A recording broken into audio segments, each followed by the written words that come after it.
Yo, what's up, fam? I hope everyone's doing well. Welcome back to a trade recap. Today is May 2nd, 2024.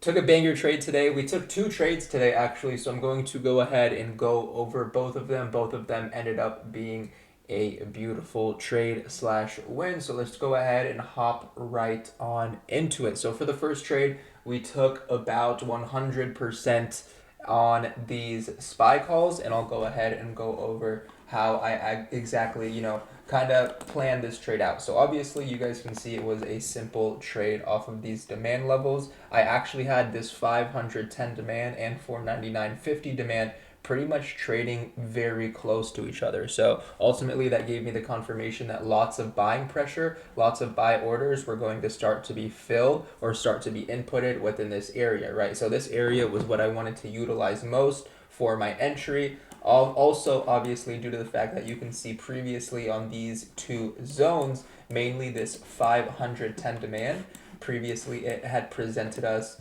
with a strong move to the upside multiple times, right? Obviously showing that that was an area that buyers wanted to take advantage of slash an area that, excessive buy orders were going to start to be inputted. You can see here this demand zone being held up very well and treated as a strong level of demand slash support. So ultimately that's where my zone was drawn out. And then you can ultimately see we had a absolute strong, crazy move to the upside, in which I also caught and alerted the whole entire move yesterday. Make sure to check out that trade recap, but you can obviously see this demand zone provided us with very excessive buying pressure, which really stood out to me. So obviously going on into today, I wanted to utilize that zone, and then my stops, more my exit area, would obviously be a break below that zone, due to the fact that if price were to break below that zone, that would show that sellers were to start to be active and start to step in, and that's obviously not something that I would want for my position. Obviously, that wasn't the case. We held and rejected both of these demand zones very well, started to show strong buying pressure, and you guys can obviously see this trade worked out like a gem. It was a bit of a longer trade, but I took my first trim at about 40 to 50%, and then my next trim at around 70%, and then I let my runners run. I actually closed majority of my position here at this bearish fair value gap slash resistance area because I was honestly expecting a bit of a reversal. So I wanted to make sure that I was able to take, the most amount of profits in that position possible before price did reverse on me. We did have a slight reversal, but like I said, I'm still holding my runners, and the stop for my runners was simply just going to be at break even. But price initially continued to reverse back in my direction, and then we hit my final take profit, which ended up being about a little over 100% on those calls. And you can see my final take profit was this bearish fair value gap here, this area of selling interest, which I used as my take profit. And you can also see pretty much perfectly we rejected from that area, but obviously that was my main profit target. So I ended up in a beautiful trade, alerted it out to the Discord, and alerted out the same exact zones that actually provided us with this move inside of the Discord.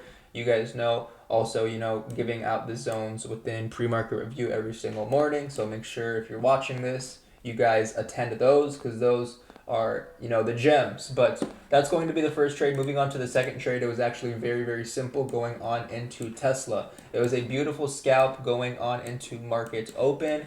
This was a 50% trade on these Tesla calls. Going into pre-market review, you can see all of this candle price action here is pre-market. So I had this 185.25 demand zone charted out that I was looking to take a trade off of.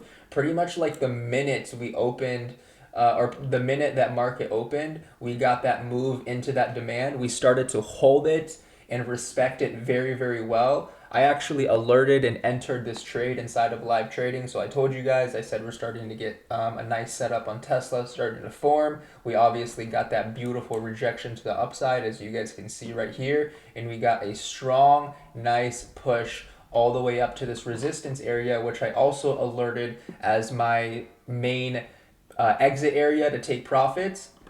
You guys can see right here that we had this resistance area created here. So obviously I was marking out that resistance as an area to take profits or an area to obviously take a chunk of profits off of my position and then hold runners. That's exactly what I did. As price started to move, I took my first trim at about 30%. And then all the way up here at this resistance area, I said, okay, guys, we're trading at this heavy resistance area. I'm going to go ahead and take main profits on my trade because we could see a bit of a reversal. So I took my main profits and then I held a small piece of my position, which were my runners left on this trade.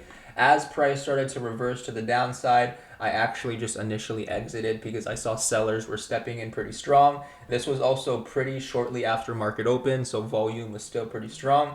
And then I exited the rest of my position at about 20%. So took the first trim at 34, next main trim at 50%, and then exited at 18%. But that's pretty much going to be both of the trades. Alerted all of the analysis inside of pre-market review and also took these trades inside of live trading. But other than that, hope you guys enjoyed the trade recap. If you guys ever have any questions for me, feel free to leave them down in the comments below. Shoot me a message inside the community, and I'll see you guys next time. Much love.